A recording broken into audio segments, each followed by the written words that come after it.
Capítulo 29. Cruzei os braços. Ouvi a versão de Chris para o que aconteceu e não acho que ela exagerou. Quanto a Celeste, prefiro não falar dela nunca mais. Ele riu. Tão teimosa. Ou sentir falta disso. Fiquei quieta por um minuto. Então é isso? Estou fora? Maxton pensou por um momento. Acho que não sou capaz de evitar essa altura. Não é o que você queria? Eu neguei com a cabeça. Eu estava louca. Falei, quase sem voz. Tão louca. Desviei o olhar. Não queria chorar naquela hora. Aparentemente, Maxton tinha decidido que eu precisava ouvir o que ele tinha para falar, querendo ou não. Ele finalmente tinha me encurralado, e eu ouviria tudo o que ele queria me dizer. Pensei que você fosse minha, ele começou. Olhei-o com o canto dos olhos e o vi com o rosto voltado para o teto. Se eu pudesse, teria pedido sua mão em casamento na festa de Halloween. Tenho que fazer um evento oficial com meus pais, convidados e câmeras. Mas tenho uma autorização especial para pedir em casamento de forma privada quando estivermos prontos e organizar uma recepção depois. Nunca falei disso? Maxton olhou para mim e eu sacudi a cabeça devagar. Ele abriu um sorriso amargo e continuou a recordar. Eu já tinha preparado o discurso. Todas as promessas que eu queria fazer. Provavelmente, eu teria esquecido tudo na hora e feito papel de idiota. Apesar de eu lembrar delas agora. Vou poupá-la disso. Acrescentou com um suspiro. Ele ficou calado por um minuto. Quando você me afastou, entrei em pânico. Eu tinha certeza de ter chegado ao fim deste concurso insano e me encontrei novamente como no primeiro dia da seleção, só que agora com bem menos opções. E eu havia passado a semana anterior com as outras garotas com o intuito de encontrar alguém que ofuscasse você. Que talvez eu desejasse mais. Fracassei. Me sentia sem esperança. E então Chris apareceu. Tão humilde, com o único desejo de me ver feliz, e me perguntei por que não havia reparado nesse seu lado. Eu sabia que ela era simpática, e ela é muito atraente, mas vi algo mais nela. Acho que eu simplesmente não estava procurando de verdade. Por que eu faria se tinha você? Abracei meu corpo, na esperança de me esconder da dor. Eu já não existia. Eu havia estragado tudo. Você ama ela? Perguntei, humilhada. Não queria ver seu rosto, mas a longa pausa deu a entender que havia algo profundo entre ambos.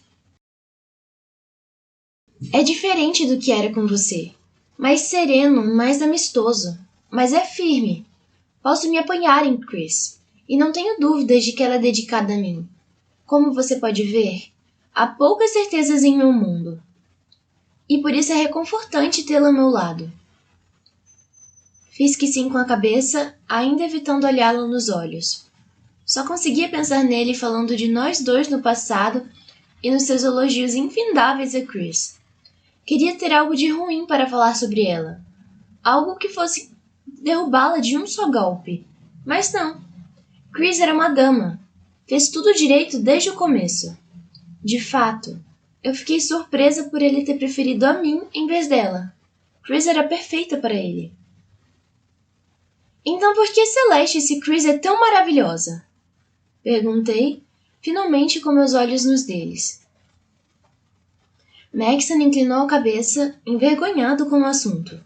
Antes de mais nada, a ideia de falar disso tinha partido dele, de modo que ele devia ter alguma resposta em mente.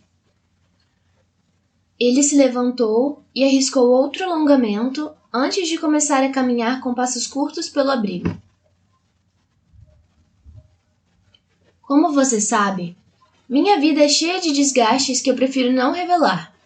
Vivo em um estado de constante tensão, sempre observado, julgado, Meus pais, nossos conselheiros, sempre há câmeras em minha vida. E agora vocês estão aqui. Ele disse, com um gesto em minha direção. Tenho certeza de que você já se sentiu aprisionada por sua casta pelo menos uma vez.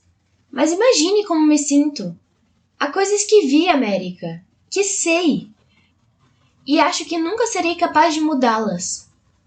Você tem consciência, imagino, que teoricamente meu pai deve se aposentar quando eu chegar aos 20 anos, prosseguiu Maxon. Mas você acha que ele vai deixar de mexer os pauzinhos? Isso não vai acontecer enquanto ele viver. E eu sei que ele é terrível, mas eu não quero que ele morra.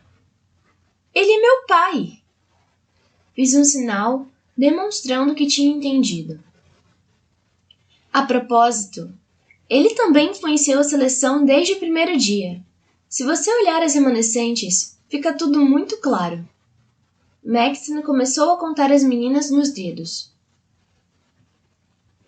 Natalie é extremamente dócil, o que faz dela a favorita de meu pai, pois, segundo ele, sou muito voluntarioso. O fato de ele gostar tanto dela faz com que eu tenha que lutar contra o impulso de odiá-la. Elise possui aliados na Nova Ásia, mas não sei se serviriam de alguma coisa. Essa guerra...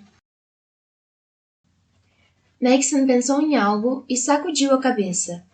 Havia algum detalhe sobre a guerra que ele não queria revelar. E ela é tão... nem sei a palavra para isso. Sabia desde o começo que não queria uma garota que concordasse com tudo que eu dissesse ou apenas obedecesse. Eu tentava contradizê-la, e então ela cedia. O tempo todo.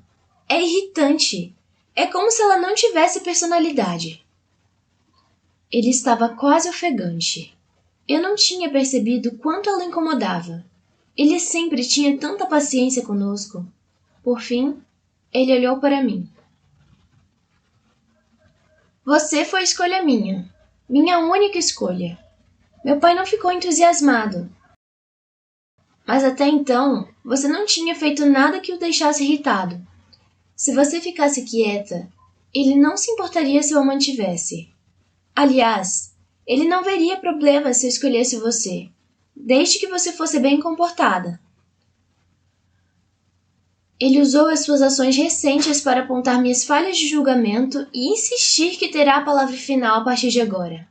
Maxon balançou a cabeça. Mas isso é outra história. As outras, Morley, Chris e Celeste, foram escolhidas por conselheiros. Morley era uma das favoritas. Como Chris. Ele soltou um suspiro. Chris seria uma boa escolha. Gostaria que ela me deixasse ficar mais próximo, pelo menos para descobrir se temos... química. Queria pelo menos ter essa ideia. E Celeste. Ela é muito influente. Uma celebridade por si só. Fica bem na TV. Parece lógico que alguém quase do meu nível seja minha escolha final. Gosto dela ao menos por sua obstinação. Ela pelo menos tem personalidade. Mas enxergo que ela tende a ser manipuladora e que faz de tudo para tirar o máximo de vantagem dessa situação. Eu sei que, quando me abraça, é a coroa que ela tem no coração. Ele fechou os olhos, como se o que estivesse prestes a dizer fosse a pior parte. Ela está me usando, por isso não me sinto culpado quando a uso. Não me surpreenderia saber que alguém a encorajou a atirar-se em mim. Posso respeitar os limites de Chris. E preferiria muito mais estar em seus braços. Mas você mal tem falado comigo. Será tão ruim assim que eu deseje 15 minutos sem preocupações na vida? Para me sentir bem? Para fingir um pouquinho que alguém me ama? Você pode me julgar se quiser, mas não posso pedir desculpas por querer algo normal na vida. Maxon me olhou no fundo dos olhos. Esperava minha reprovação, e ao mesmo tempo, tinha esperança de que ela não viesse. Eu sei como é. Pensei em Aspen, me abraçando forte e fazendo promessas. Eu não tinha feito a mesma coisa? Eu quase podia ouvir o cérebro de Maxon trabalhar a fim de descobrir o quão literais eram minhas palavras. Esse era um segredo que eu não poderia revelar. Mesmo se tudo estivesse perdido para mim, não podia deixar Maxon pensar em mim daquele jeito. Você escolheria? Escolheria Celeste? Ele veio se sentar ao meu lado, movendo-se com cuidado. Eu não conseguia imaginar o quanto suas costas doíam. Se fosse obrigado, escolheria Celeste em vez de Lizzie ou Natalie, mas isso não vai acontecer a não ser que Chris decida sair. Chris é uma boa escolha. Será uma princesa muito melhor do que eu jamais seria. Ele achou graça. Ela é menos instigante. Deus sabe o que aconteceria ao país com você à frente. Eu ri, afinal ele tinha razão. Seria provavelmente a ruína total. Maxon continuou a sorrir e falou: talvez o país precise ser arruinado. Permanecemos ali em silêncio por um momento. Fiquei imaginando como seria nosso mundo arruinado. Não poderíamos nos livrar da família real, mas talvez pudéssemos mudar a maneira de fazer certas coisas. Os cargos seriam preenchidos com eleições e não por herança. E as castas. Amaria muito vê-las mortas para sempre. Você me permite uma coisa? O quê? Bom, eu dividi muitas coisas com você esta noite que foram difíceis de admitir. Fiquei pensando se você não me responderia uma pergunta. Seu rosto era tão sincero que eu não poderia negar. Esperava não me arrepender do que quer que se tratasse, mas ele foi muito mais honesto comigo do que eu merecia. Sim, qualquer coisa. Ele engoliu em seco. Você em algum momento me amou? Maxon me olhou nos olhos e imaginei se ele podia ver a resposta ali. Todas as emoções com que lutei porque pensei que ele era uma coisa que ele não era. Todos os sentimentos que nunca quis nomear. Encolhi a cabeça. Eu sei que quando pensei ser você o responsável pelo castigo de Morley, me senti arrasada. Não apenas pelo que aconteceu, mas porque eu não queria achar que você era esse tipo de pessoa. Eu sei que quando você fala de Chris, ou dos seus beijos em Celeste, fico com tanto ciúme que mal posso respirar. E sei que quando conversamos no Halloween, fiquei pensando em nosso futuro. E fiquei feliz. Sei que se você tivesse feito o pedido, eu teria dito sim. As últimas palavras saíram como um débil sussurro quase inaudível. Também sei, continuei, que nunca soube como lidar com seus encontros com as outras ou com a sua condição de príncipe. Mesmo com tudo que você me contou esta noite, acho que sempre haverá coisas sobre você que você mesmo esconderá. Mas, apesar de tudo, e fiz que sim com a cabeça, não poderia dizer aquelas palavras em voz alta. Se dissesse, como conseguiria partir? Obrigado, ele sussurrou. Pelo menos agora, tenho certeza de que, por um pequeno período de tempo que passamos juntos, você e eu sentimos a mesma coisa. Meus olhos incharam, prestes a derramar mais lágrimas. Ele nunca tinha dito de verdade que me amava. Tampouco o dizia com todas as letras agora. Mas as palavras estavam tão perto. Eu fui tão idiota. Falei, recuperando o fôlego. Lutei o máximo que pude contra as lágrimas, mas já não aguentava mais. Sempre deixei a coroa me assustar e me afastar de você. Dizia a mesma coisa. Dizia a mim mesma que você não era importante para mim. Sempre pensava que você tinha mentido para mim, que você não confiava em mim nem se importava comigo o suficiente. Me deixei acreditar que não era importante para você. Eu encarei seu rosto e concluí. Basta olhar as suas costas para saber que você faria qualquer droga de coisa por mim. E eu joguei tudo fora. Acabo de jogar tudo fora. Ele abriu os braços e eu me joguei neles. Maxon me abraçou em silêncio, acariciando meus cabelos. Queria poder apagar tudo e ficar apenas com aquele momento. Aquele breve segundo em que ele e eu sabíamos o quanto significávamos um para o outro. Por favor, não chore, querida. Eu pouparia suas lágrimas o resto da vida se pudesse. Eu nunca mais vou ver você. É tudo culpa minha, falei, ofegante. Ele me abraçou mais forte. Não, eu deveria ter sido mais aberto, mais paciente. Devia ter pedido sua mão naquela noite em seu quarto.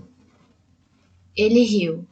Levantei os olhos para ele, sem saber quantos sorrisos daquele eu ainda veria. Os dedos de Maxon enxugaram as lágrimas das minhas bochechas. Ele continuou ali, me olhando nos olhos. E eu fazia o mesmo, desejando muito me lembrar disso no futuro. América, não sei quanto tempo temos juntos. Mas não quero gastá-lo com arrependimentos por coisas que deixamos de fazer. Nem eu. Dei um beijo na palma de sua mão. Então beijei a ponta de seus dedos. Ele deslizou a mesma mão por baixo dos meus cabelos e empurrou meus lábios para os seus. Como havia sentido falta desses beijos, tão serenos, tão certos. Eu sabia que, em toda a minha vida, se casasse com Aspen ou com outra pessoa, ninguém me faria sentir assim. Não era como se a minha presença fizesse o mundo dele mais feliz. A sensação que eu tinha era de ser o mundo dele. Não havia explosões, não havia fogos de artifício. Era uma chama lenta, queimando de dentro para fora. Trocamos de posição, de modo que eu fiquei com as costas no chão e ele sobre mim. Ele correu o nariz pelo meu queixo, pelo meu pescoço, pelo meu ombro e cobriu esse caminho de beijos na volta até meus lábios. Eu não parava de passar meus dedos por seu cabelo, tão suave que quase me fazia cócegas nas palmas das mãos. Depois de um tempo, pegamos os cobertores e improvisamos uma cama. Ele me abraçou por mais um tempo, com seus olhos nos meus. Se não fosse tudo o que eu tinha feito, poderíamos passar anos fazendo isso. Assim que a camisa de Maxon secou, ele a vestiu, cobrindo as manchas secas com seu casaco. Depois, voltou a se aconchegar em mim. Começamos a conversar. Eu não queria dormir nem por um segundo, e notei que ele também não.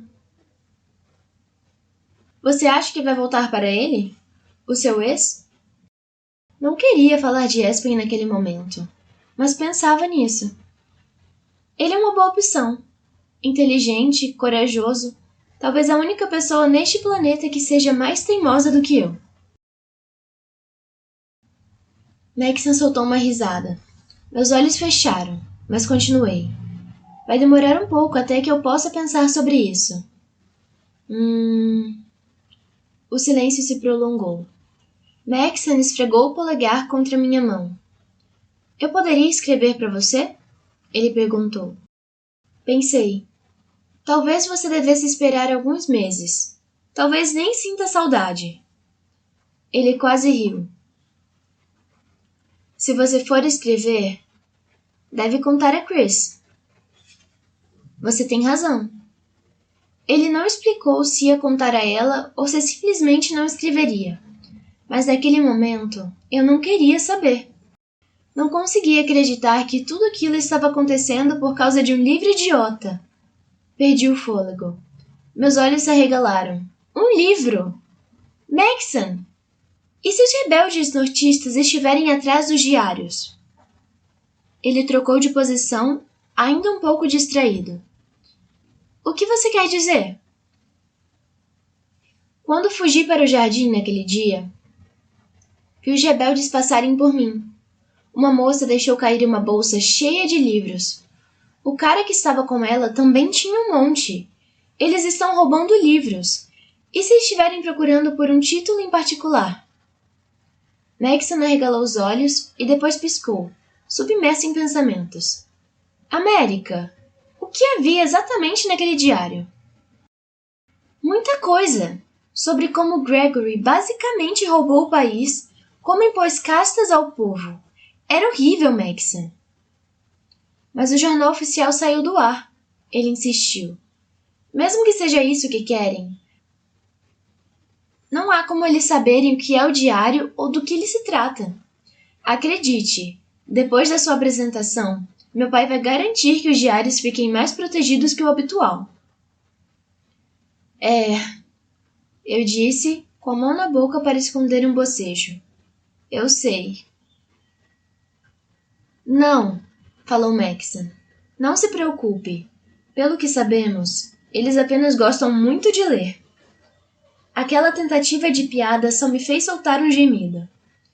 Realmente, eu pensava que não podia piorar as coisas. Lamentei. Shhh! Foi a reação de Maxon, ao mesmo tempo em que se aproximava mais de mim, com os braços fortes ainda apoiados no chão. Não se preocupe agora. Talvez fosse melhor você dormir. Mas eu não quero, falei baixinho, mas me aconcheguei mais em seu corpo. Maxon fechou os olhos, ainda me abraçando. Eu também não. Mesmo em um dia bom, dormir me deixa nervoso. Meu coração sentiu uma pontada. Não queria imaginar seu estado constante de preocupação. Principalmente por saber que quem o mantinha quase louco era o próprio pai. Maxon soltou minha mão e procurou algo em seu bolso. Entreabriu os olhos. Os dele estavam quase fechados. Estávamos quase dormindo. Ele segurou minha mão de novo e começou a amarrar algo no meu pulso. Reconheci seu presente. O bracelete da Nova Ásia, assim que senti as contas sobre minha pele. Sempre o trago no bolso. Sou um romântico miserável, não acha? Ia guardá-lo, mas quero que você tenha algo de mim. Ele pôs o bracelete em cima da pulseira com o botão de Espen. Senti o botão apertado contra minha pele. Obrigada. Fico feliz, falei. Então também fico. Não dissemos mais nada.